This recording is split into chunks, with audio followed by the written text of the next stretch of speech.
Good evening, everyone. So here we are, Monday nights with Jen Weir, and we are doing, we were going to be talking about security. We might still, we're not sure. The Lord's sure, I am not, because I met a woman yesterday, and as I've been thinking about this class, this particular class is really, was heavy on my mind.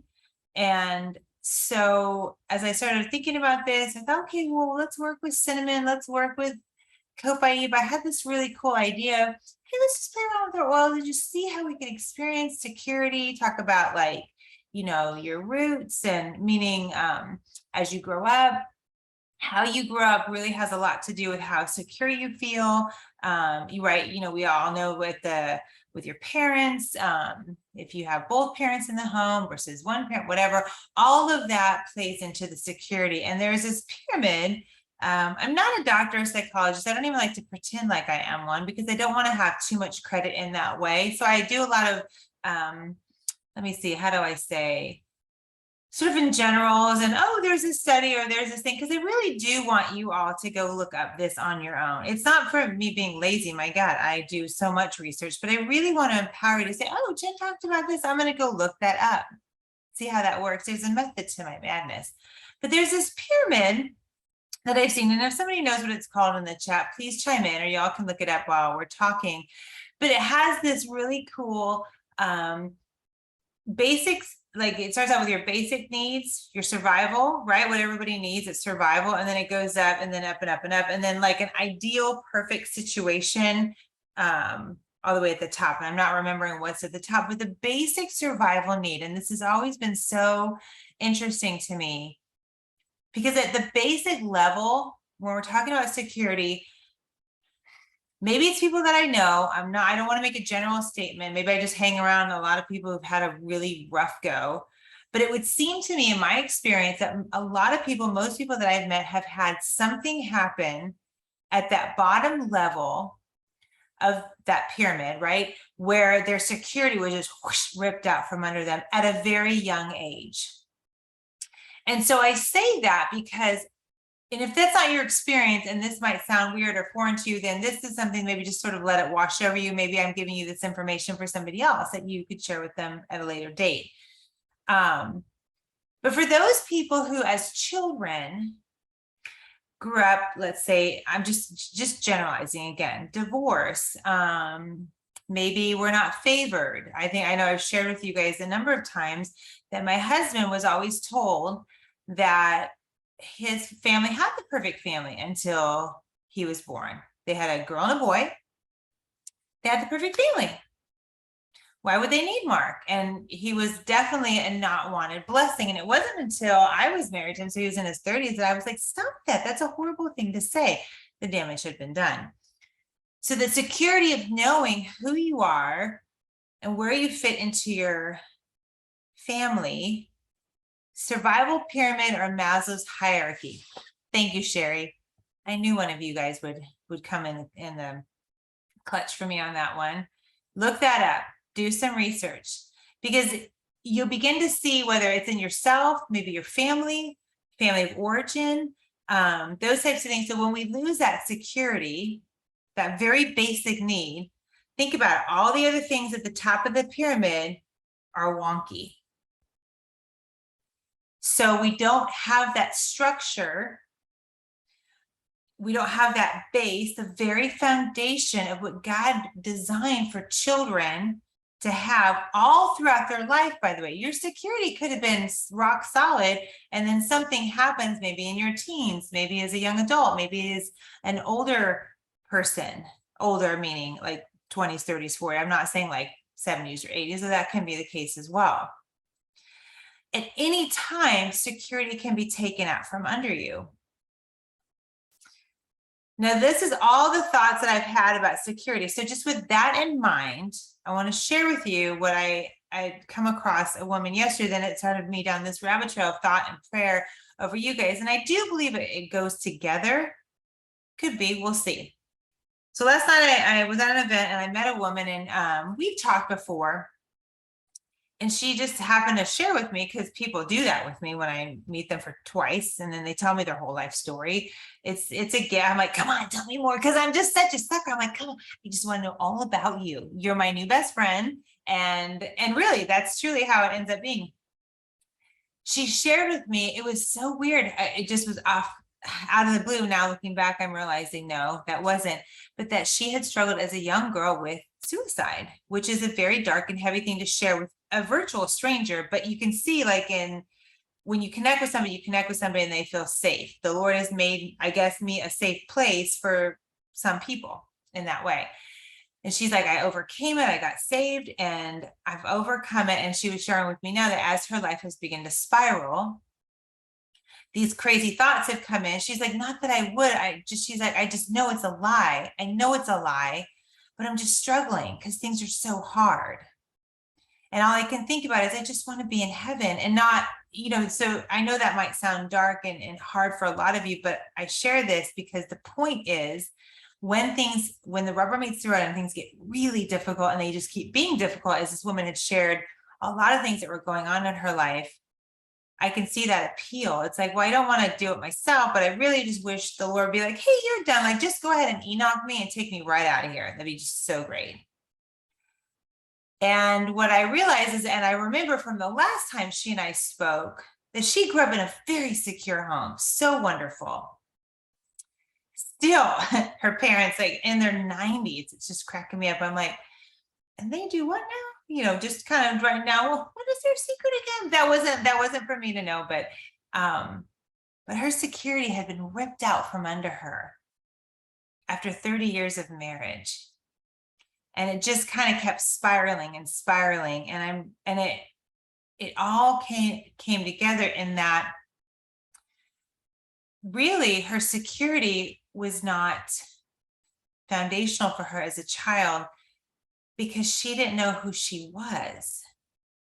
So here led me down the rabbit trail of what I bring to you all today. It all goes back to our identity. We talked about this last week.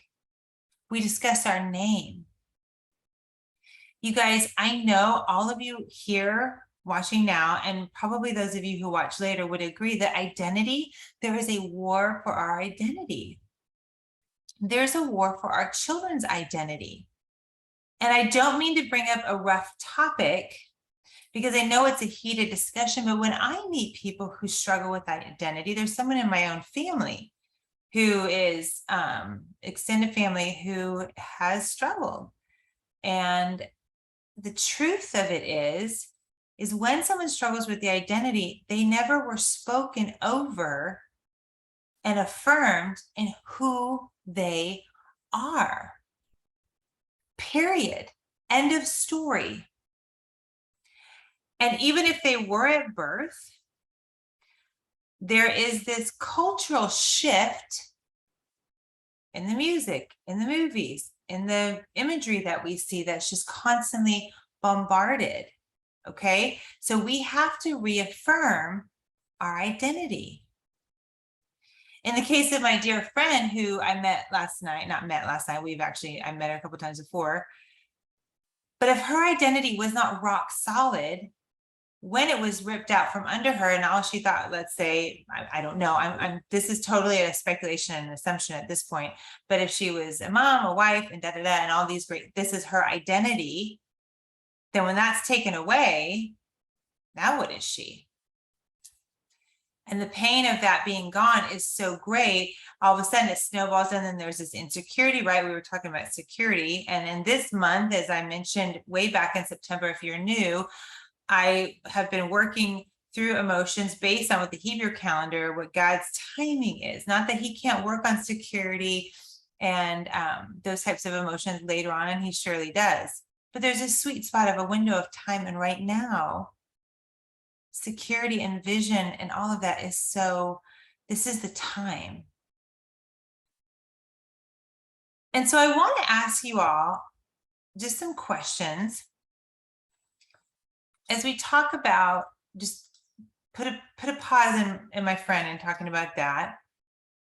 But let me ask you, and if any of these resonate with you, just maybe make a little note on your notepad. or your journal or whatever. And if you want to comment in the chat, feel free. I don't want to out anybody. But there's a few signs where somebody would know if they were more insecure. And the first one is have you ever felt inadequate in an area? Maybe you have struggled in the past or do struggle with perfectionism.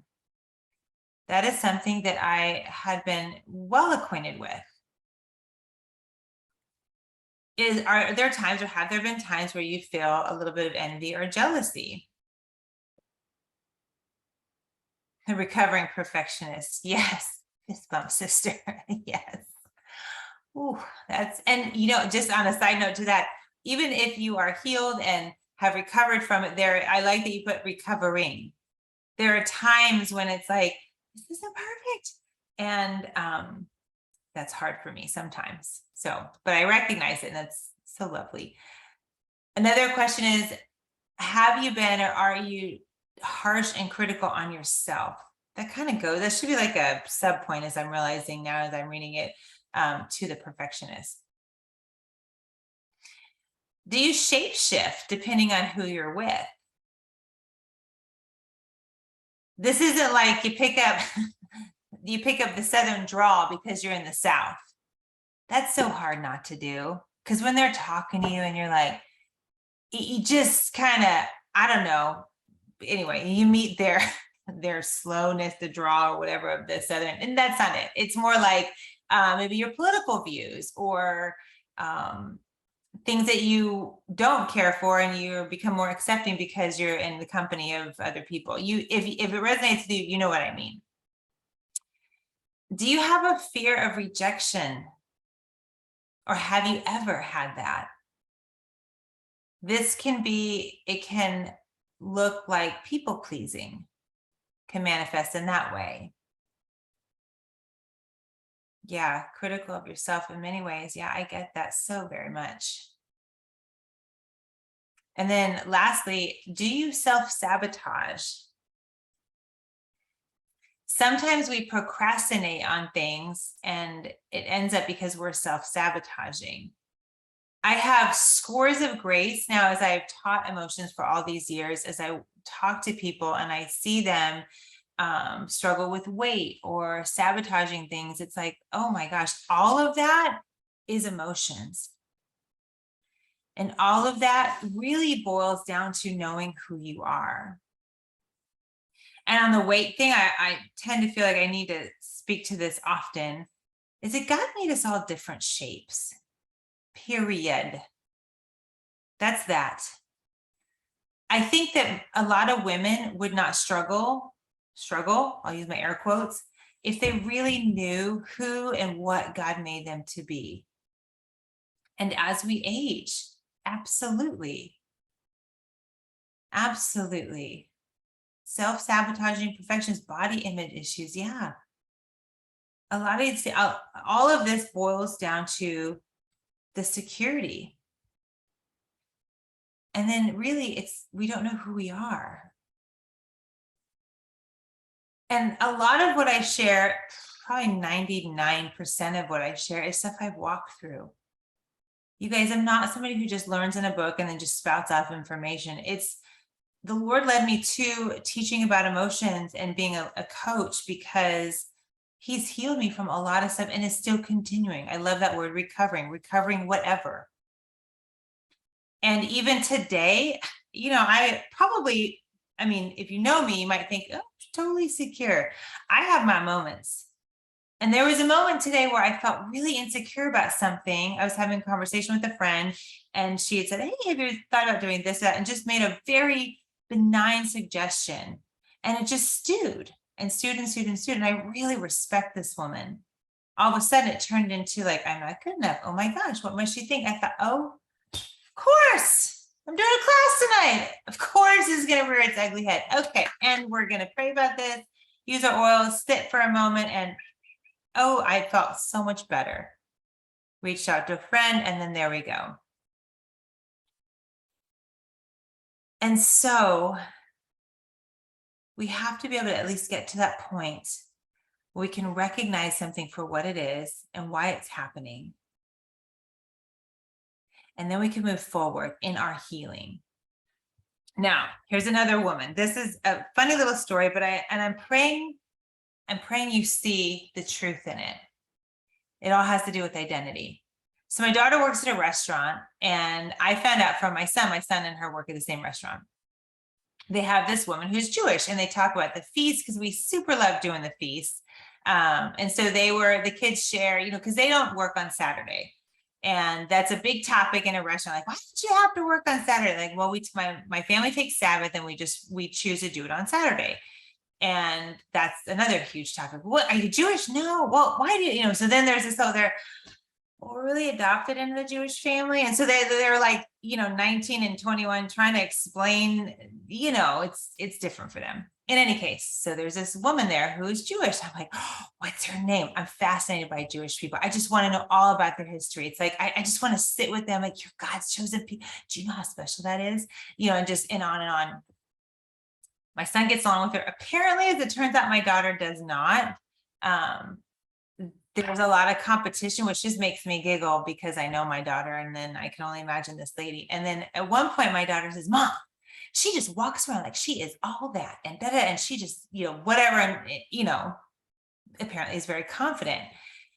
And the thought occurred to me, she's like, I just don't understand why she does it. I said, honey, she's grown up her whole life hearing that she is God's chosen people.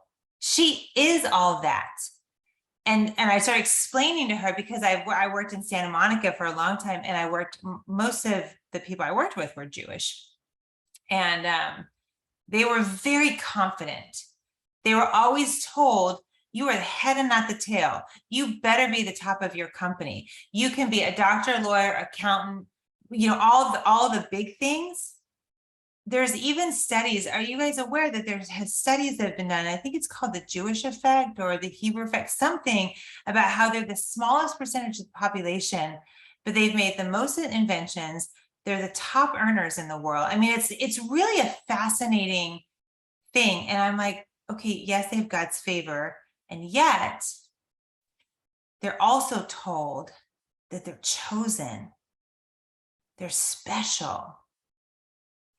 You cannot remove that from their DNA. So I'm sharing this with my daughter, and she's like, oh, fine. So then, of course, I just have to tell you, this has nothing to do with you all, but just so you know, my sweet girl's like, oh, Mom, what do I do? I'm like, you're there to be a light. Do that. Love her. Love her and her feistiness. Don't match her energy. And that's been really fun. So the thing is that if you know the Lord, if you know God, do you realize that you are better than a chosen person? Here's how I know. In the ancient culture, somebody who is adopted has more rights to the family and their stuff, right? We talk about tangible things, than a natural born child. A natural born child in the ancient world, especially in the Roman world. Now, this is data. You can all look this up. In the Roman world, a natural born child could be cut out of the will. But an adopted child could never be cut out of the will. An adopted child was in like Flynn. Yes, legally true. Legally. They would. So this is so cool. And I think if you come to faith in God, I think if this was taught from the pulpit every single Sunday, I guarantee you would see a radical shift in believers. I guarantee it. Because this kind of identity to be spoken over you is powerful. So in the ancient world, when somebody was going to be adopted, they would have 7 tutors that would come alongside them and bring them up to speed to know all about the family, all about the family history, all about the background, how things run in the house. If you look through the Old Testament, just as an aside, Isaiah 11:2, you'll see we have 7 tutors. In the ancient world, I'm going to say it again so you get it. Someone who is adopted has more rights than a natural born child. Isaiah 11:2 speaks about the seven spirits of God. It speaks about it in Revelations as well. Revelation, sorry, I often do that. It's Revelation, not Revelations. Just, I was schooled by, what's her name? Priscilla Shire, that study that she did here. Maybe it was her, Beth Moore, one of them. In any case, as a child of God, your identity is so sealed, it cannot be cut off. You are chosen.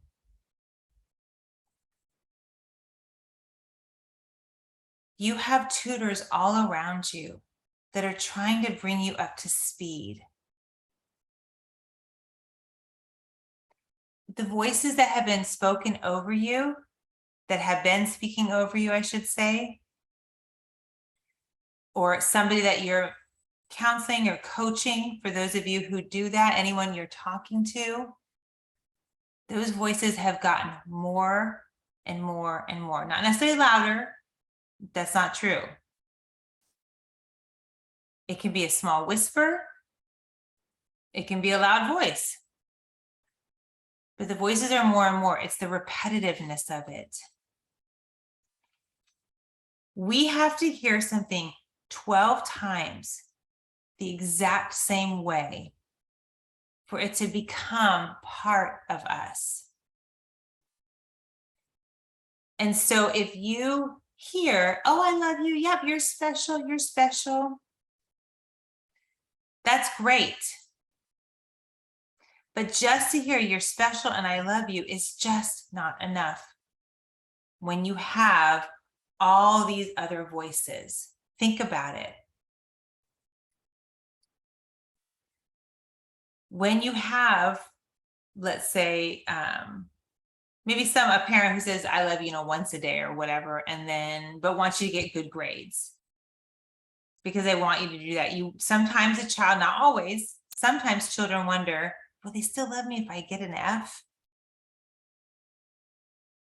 I know for me, I have high standards. Several of you have said critical on yourself. You look up self-critical in the dictionary, there's my things right there. Oh, Lisa, are we there together?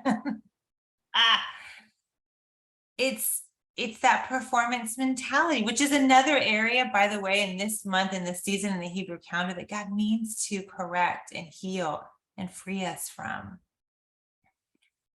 And so with that high standard, I put it on my children. I know I did, because I want them to be excellent in everything.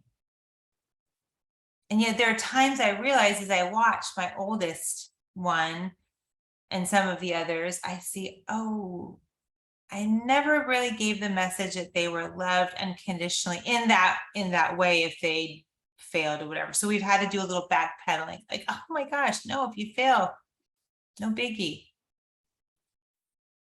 So it's those types of things. So if you know who you are, that you are chosen, you start to feel pretty important. The other side of that is, going back to our Jewish or Hebrew siblings, this is a word that has been spoken for millennia. Go back, just sit for a moment and think about your ancestry. Where are you from? Where are your roots? Half of my family's Native American. I can tell you, it drives me utterly bananas when I hear arguments about, look, now I'm going to get all in everyone's business. When I hear arguments about immigration, I'm like, really? I'm sorry, but my people had to walk thousands of miles. And some of y'all took our land. My grandma grew up on a reservation just about 2 hours north of here. Can we talk about immigration for just a hot second? I get a little feisty. that being said, it's important for me to go back and see what my family of origin walked through.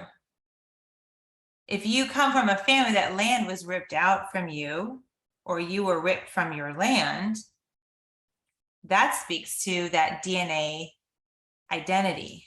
Does that make sense? So healing how you feel now, security, identity, all of that may, this is a may, this isn't a is, like a for sure, but it may have a lot to do with the DNA that's been passed on to you. And then fast forward, here you are in your life, wanting to walk in your purpose and in your calling and live according to what your name says and what you've been called to do. And yet there's all these woundings and all these hindrances. And so I share this information, and each one of us, every time we talk about some emotion, and I look at the faces that are on here and I think about the people who are watching later, it's like, there can be 20 different stories, 20 different ways to heal. And so in this particular area, before I hit, turn on my video, I was like, Lord, what do I tell them? I don't know. Not that I was mad at him. Obviously, I'm just like, I feel like I've gotten myself into all this wrapping of all this stuff I want to share.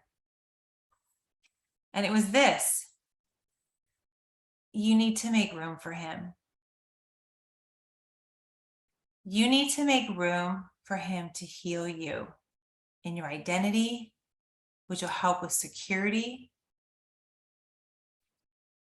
And the way that my job is to teach you, this isn't the only way. This is what my portion is to teach anybody who will listen.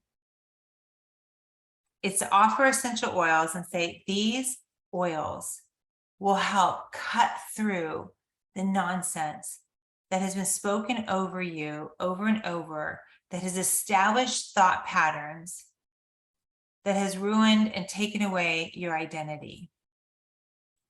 Your identity is still there. I guess it's how you think. Something that I have written on my desk every so often, I'll remember it, is don't believe everything you think. Don't believe everything you think.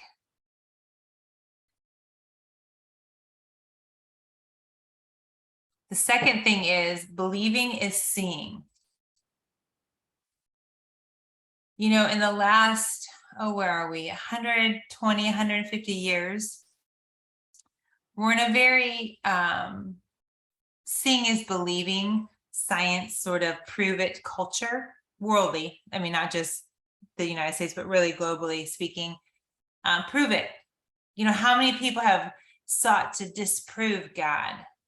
Like, that should be an interesting conversation when they go to heaven and have a little face-to-face with God and be like, let's see, where are you going? Where are you going to end up? I'm terrifically curious about all that. But that aside, that seems to be ramped up in the last, couple hundred years. Prove it. And so we do that, right? Subconsciously or consciously. Everything, I have to see it before I believe it. Don't believe everything you think. And believing is seeing. Hear these words. Understand that you are chosen, that you are gifted, you have a calling, you have a purpose. Hear it, you write it down, you speak it out loud so that your ears hear those words. You make room for God to come in and start to heal those places where somebody came along and was just like, yep, you don't need that, you don't need that. I mean, think about it. Let's say that let's say you were bit by a dog. Can you imagine not going to see somebody? Although I was about to say, can you imagine not going to the doctors? Yeah, I totally can see myself not doing that. I got this, I'm gonna do it myself. Because okay, let's pretend it wasn't allopathic as it is now. I might call Lisa and be like, I'm gonna drive 4 hours, I'm gonna come see you. You do some sort of magic to me, please, before I went to a doc in the box. But in any case, can you imagine not taking care of that? how would those wounds be? They would fester, they would swell, they would get icky stuff in there, probably get an infection. I'd have to make room, we'd have to make room to heal, to let a physician of some sort, a naturopath, somebody who knows what they're doing, come in and heal those places. As I studied about security in the last week, I'm looking at my notes. I wrote down just some things here and there, and I was cracking up. I think I should write a book, like all the BS that there's out there on the internet and other myths that you should know about. And because I like to Google things like, how do you know if you're insecure? How do you recover from insecurity? And there's all these crazy things, and all of them, there was, gosh, what was it on the first page? Probably, what is it, 10, maybe a dozen or so, like 10 steps to finding security, 5 easy ways to overcome insecurity, and all these, and Tony Robbins, he was the top guy. You guys know who Tony Robbins is, that foul mouth gentleman. I use that term very loosely. What did he, I thought I wrote it down. Oh yes, here it is. Face your feelings, challenge your limiting beliefs, stop being perfect, adopt a growth mindset, shift your perspective, face your fears. I'm like, did we already do 2 faces? Okay, never mind. So face your feelings is why I'm like, did you need a number 7? I feel like you just made that up. You split 1 into 2. And the last one, be prepared for obstacles. Okay, so if you guys read that, you would probably shift into your soul and your flesh and be like, okay, I'm going to do a bunch of really good things. I'm going to face my feelings. That's it. Rip the Band-Aid off, challenge my limiting belief, and all of a sudden you're doing all this work. And really, when it comes to knowing your identity, it's an inside job. It's a spirit-led job. It's a one who made you job. You can't do anything to feel more secure in who you are. The only thing you can do is make space for the one who made you to come in and say, baby girl, this is who you are. And let him speak to you in that way. And as I mentioned a few minutes ago, my job is to present oils to you that help with that. It's just like if we have a heart situation, we might eat more tomato products. Why? Because they're good for the heart. We know that carrots are good for the eyes. Well, guess what? Sandalwood, frankincense, copaiba, cinnamon, those are astounding to create security, to have you feel that feeling that we all want to feel of being secure, even just for a moment. So as we breathe in those oils, and I want to encourage you now to take your oils, if you've got several of them, or one that you're like, I love this oil, take that. Just notice how you feel with that idea in mind. Yeah, I'm going to share that, Lisa, because somebody later needs to hear this. All the self-help books, yet in reality, all we need is a relationship with God and the Bible. Yes. And it's true. And listen, I say that, you guys, with every ounce of sincerity I can. I was married to a man who grew up, for the first time in like ever, I'm doing a class without my Bible. I was going to use it. It's usually like right here. But the Bible was used as a weapon. It is the sword of the Spirit, except for it was used to like that. Not as for someone that knows God, it's a scalpel. It's a book of love. Yes, it is the book of love. Isn't that a song, Sherry? I know that you have that. Scriptural abuse, yes. My husband had a friend whose family would punish him by making him sit in the corner and read the Bible. That man is an atheist, and my husband had sent him a Bible years and years ago, long before I even knew Mark. When Mark passed away, his friend sent the Bible back to me. He's like, oh, you guys will appreciate this more than I will. I'm like, oh, my word.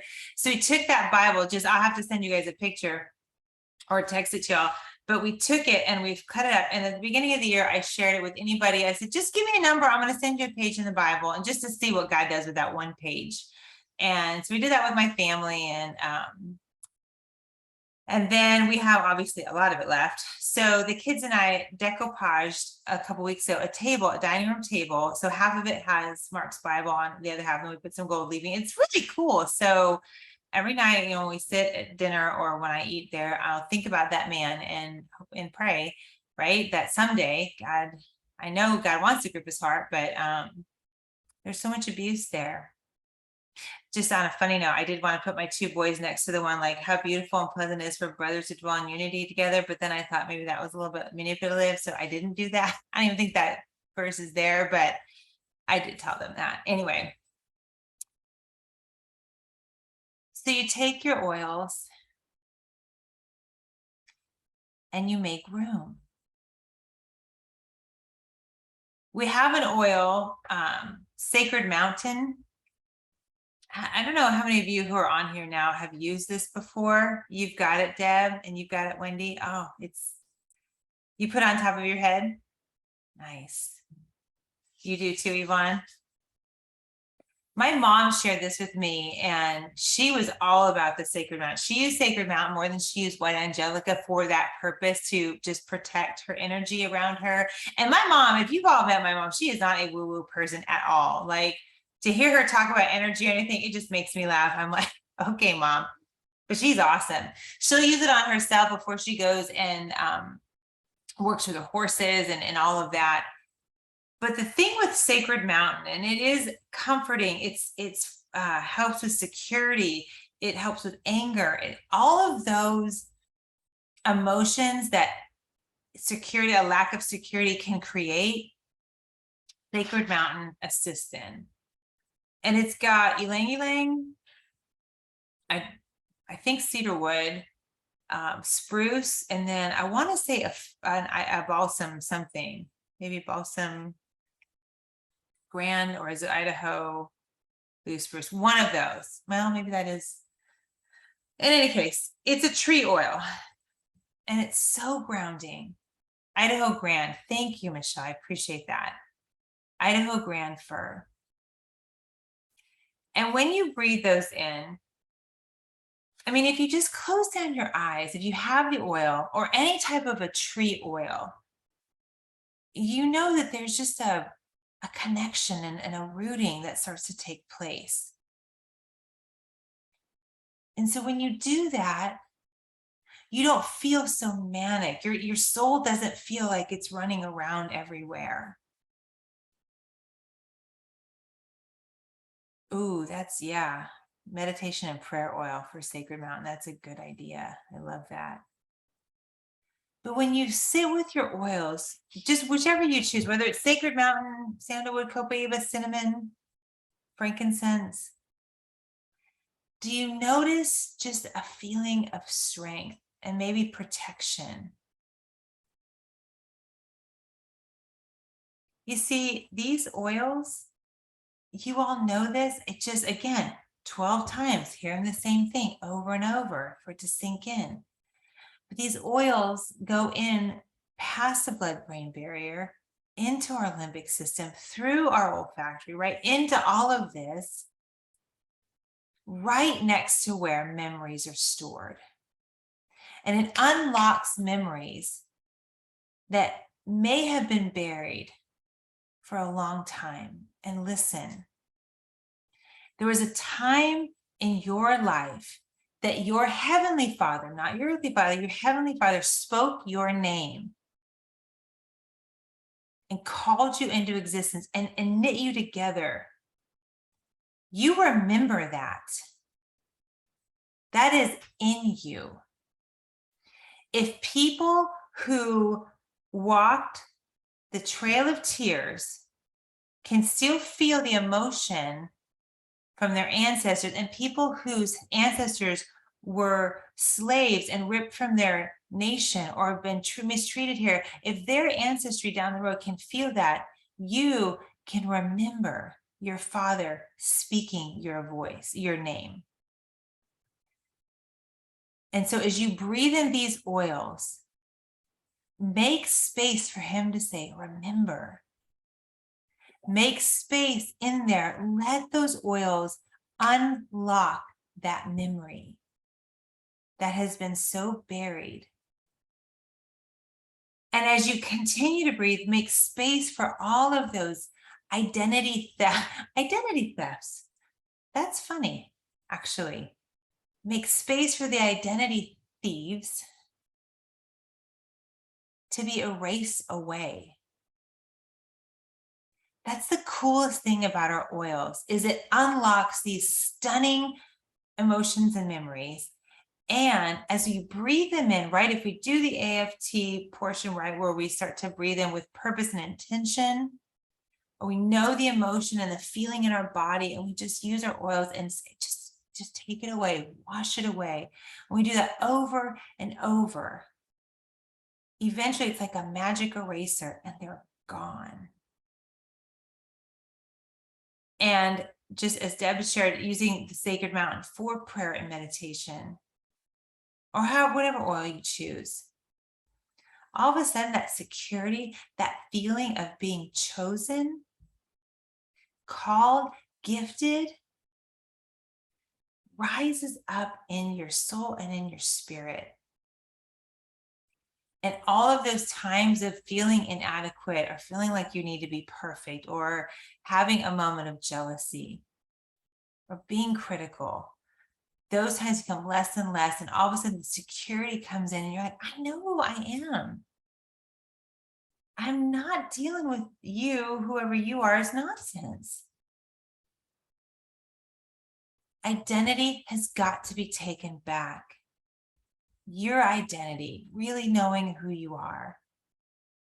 And there's a time, and I know some of you are like me, I had who I was. I knew all of that when I was married to her. We had what we were doing, and then he was gone. And for a season in time, I thought, I don't know who I am. Well, if that's a lie, of course I know who I am.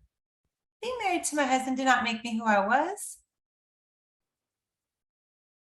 We have to get it back.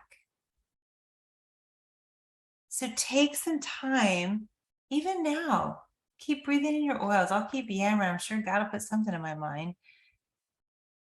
Remember what took your identity away in the first place. Can you remember? Do you need to remember? You know, again, to Sherry's point, sometimes, many times, the word of God is used as an abusive tool. Well, envy and jealousy are bad. Well, yeah, duh. You know, so's over eating Dunkin' Donuts too, but you know, here we are. But sometimes when there's a wounded child in there, you know, there's some jealousy that happens. We don't think there's enough pie to go around, or cookies or whatever. And so we have to say, no, there's plenty. It's okay. Instead of chastising and say, wow, you shouldn't be this way.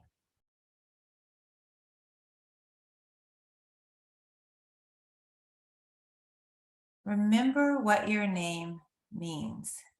It's your nature. It's your identity. It's your character. It's your essence. It's who you are. Remember that you have more rights as someone who's been, or you have more rights as a person who's adopted than someone who's natural born. Heather, it is a good oil. It's really good. Just as an aside, I'm curious, for those of you who use Sacred Mountain, do you guys notice that the smell changes depending on what you're using it for? Does anybody else have that with anything else that's a blend or even just a single? I find that one, it does it. talk about your shapeshifters. Sometimes I smell more ylang-ylang than, I smell the other ones. I want to make sure. I feel like there was something else I wanted to share with you guys that maybe it wasn't important. You smell the cedar wood. Interesting. Yeah, cedar wood has become one of my favorites. So, and again, just going back to that oil, remembering the way that they're crafted is so on purpose. Use it for speaking or for fear of speaking out. I smell the base. Interesting. I'm going to read that what Sherry says. When I use it for fear of speaking out, I smell the base notes, which would be the cedar wood, correct? Okay. And smell, or when it's for a fear of hearing, I smell the top. Nice. Yeah. So when you think about it, if you've got cedar wood, a couple of tree oils, and then ylang-ylang, that is such a unique blend because there's a lot of grounding in there. There's a lot of rewriting those neural pathways in just this one bottle of oil. And then you have the ylang-ylang, which is just so lovely. And there's just that feeling of love in the smell of ylang-ylang, in my opinion.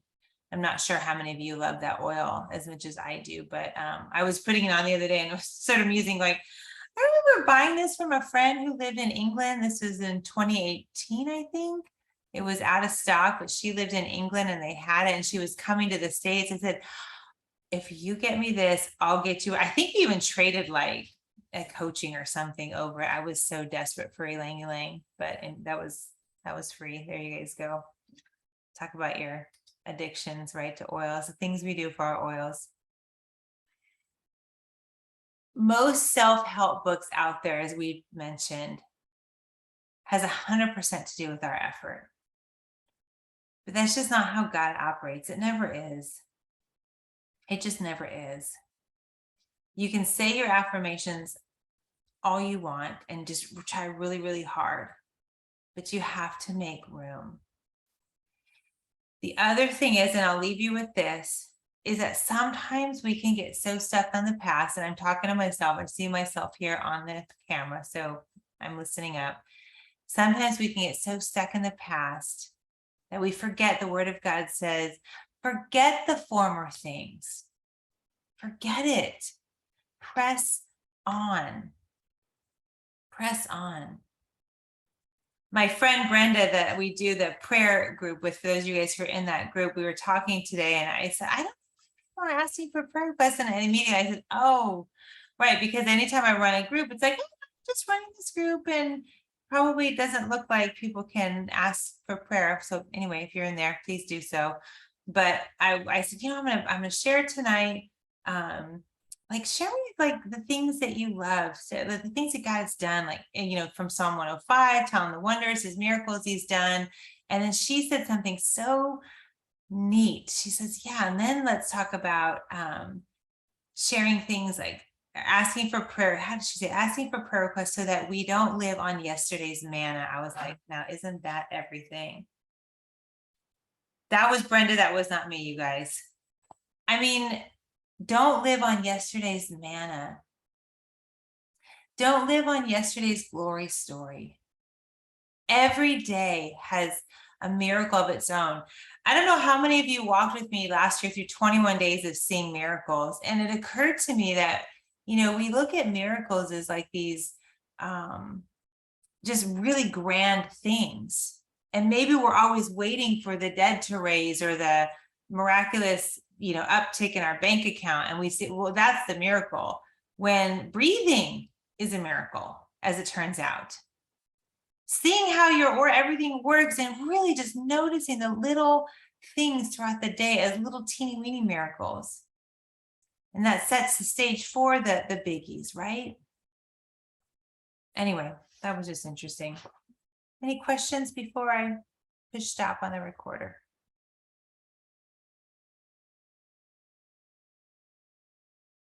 No comments.